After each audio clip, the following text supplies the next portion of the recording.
Bismillahirrahmanirrahim.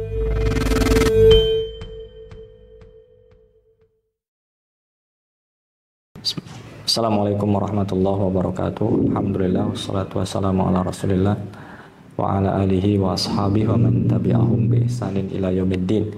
Ya ayyuhalladzina amanu taqullaha haqqa tuqatih wa la tamutunna illa wa antum muslimun. Amma ba'du, ikhwati fillah rahimani wa rahimakumullah. Alhamdulillah, puji syukur atas nikmat Allah Subhanahu wa taala dan karunia yang tidak terhingga terlimpah kepada kita sekalian. Di kesempatan ini kita berusaha untuk mengambil manfaat dan faidah serta pelajaran dari kitab Tauhid sampai kita pada ungkapan penulis rahimahullah ta'ala, bab man tabarraka bi syajaratin aw hajarin wa nahwihima, hukum orang yang bertabaruk baik dengan pepohonan ataupun bebatuan atau yang sejenisnya. Ikhwati fillah, at-tabarruk yakni thalabul barakah, mencari keberkahan. Keberkahan itu sendiri yaitu al-khairul katsir, kebaikan yang banyak baik di dunia terlebih lagi di akhirat kelak. Ikhwati fillah, dalam Islam tentu ada syariat kita bertabarruk, mencari berkah, tetapi harus terpenuhi syarat-syaratnya. Pada kesempatan yang secara ringkas kita sebutkan bahwasanya di antara syarat kita bertabarruk dan bisa terbebas dari perkara-perkara yang menyimpang ketika tabarruk kalau terpenuhi dua persyaratan utama. Yang pertama yaitu yakin bahwa di tempat tersebut atau di benda tersebut atau di waktu tersebut terdapat berkahnya. Karena tabaruk itu tidak lepas dari benda, dari tempat ataupun bertabaruk dengan waktu. Ini yakin pada perkara tersebut ada berkahnya. Dan keyakinan bisa tercapai, bisa teraih dengan dua cara. Yang pertama adalah adanya dalil dari Al-Quran dan Sunnah Nabi SAW bahwasanya tempat tersebut ada berkahnya. Benda tersebut ada berkahnya, waktu tersebut ada berkahnya. Sebagaimana yang Rasul sebutkan tentang Masjidil Haram, sholat di sana 100.000 kali sholat tempat yang lainnya. Di Masjid Nabi, sholat di sana 1.000 kali di masjid yang lainnya. Benda-benda tertentu seperti air zam-zam 5 syuribalahu, tergantung kepada niat orang yang meminumnya. Inilah keberkahan. Kemudian juga Al-Quran disebutkan kitabun mubarak, kitab yang penuh berkah. Ramadan ini syahrul mubarak, bulan yang penuh berkah.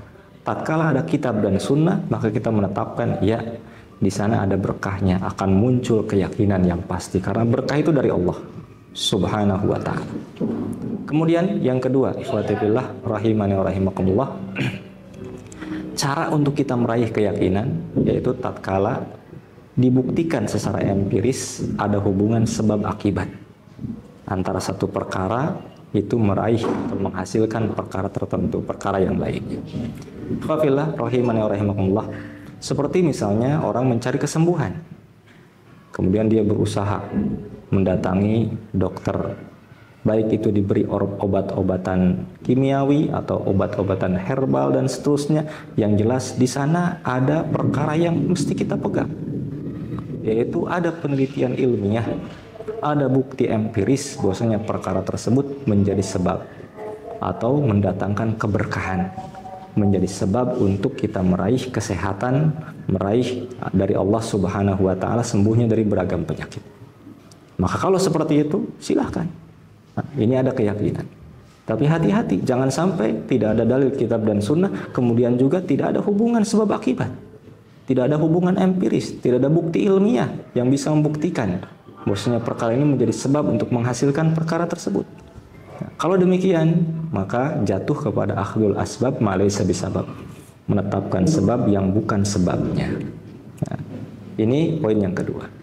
Kemudian ikhwati fillah, syarat yang kedua. Syarat yang kedua yaitu tatkala kita harus benar dalam tabaruk tersebut, dalam mencari berkah tersebut.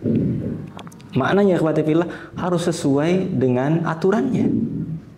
Ketika kita bertabaruk dengan obat tertentu, maka kita sesuai aturannya.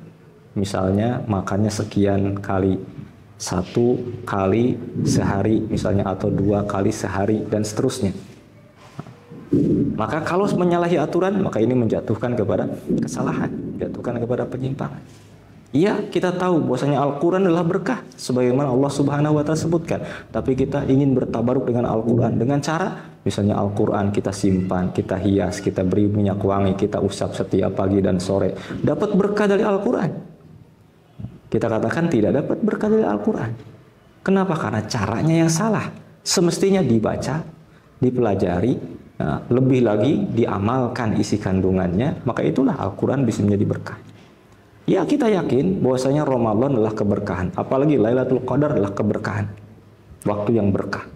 Saya akan bertabaruk dengan Lailatul Qadar. Saya akan hidupkan malam tersebut, begadang, tidak tidur pagi sampai dari mulai sore sampai pagi, tetapi tidak ibadah. Menyanyiakan waktu dengan bermain kartu misalnya, dapat berkah? Ya tidak mendapat berkah. Kenapa? Caranya yang salah. Caranya yang salah. Kita yakin madu berkah sebagaimana Allah Subhanahu wa Ta'ala sebutkan, fihi syifa'un linnas, di sana ada obat bagi manusia. Kemudian kita bertabaruk dengan madu, masukkan ke dalam botol. Kemudian kita bawa siang dan malam, dibawa tidur, diusap dan seterusnya. Tidak diminum, apakah dapat berkah dengan itu? Maka tidak akan mendapatkan berkah. Kenapa? Karena caranya yang salah. Demikian pula masjid berkah. Ya, kita tidak ragu, masjid Allah Subhanahu wa Ta'ala berkah. Ibadah di sana merupakan kebaikan. Kemudian saya akan bertabaruk dengan masjid, membawa tempat tidur ke masjid, tidur di masjid. Sepanjang waktu diisi dengan tidur, tatkala ibadah dia keluar, tidak melaksanakan ibadah di sana. Dapat berkah? Tidak. Iya, Masjidil Haram berkah, kita yakin. Kemudian kita bertabaruk dengan Masjidil Haram. Setiap masuk ke Masjidil Haram, kita usap setiap tiang yang ada di Masjidil Haram. Ya, kita sentuh, kita dekap dan seterusnya. Dapat berkah di sana? Tidak. Bukan dengan cara tersebut. Kenapa? Karena caranya yang salah. Maka dua hal ini, Fatihillah, yang harus kita perhatikan dalam bertabaruk. Yang pertama, kita bertabaruk yakin bahwasanya di sana ada berkahnya. Keyakinan diraih dengan dua cara. Pertama, ada kitab dan sunnah yang menjelaskan keberkahan di tempat tersebut, di waktu tersebut, atau di benda tersebut. Kemudian yang kedua, yaitu ada hubungan sebab akibat, hubungan empiris, bukti ilmiah bahwasanya perkara ini memang bisa menyebabkan atau mendatangkan keberkahan, kebaikan berupa kesehatankah, berupa perkara-perkara yang lainnya. Ini syarat yang pertama. Syarat yang kedua, hendaknya caranya harus benar. Caranya dalam bertabaruk harus sesuai dengan aturan.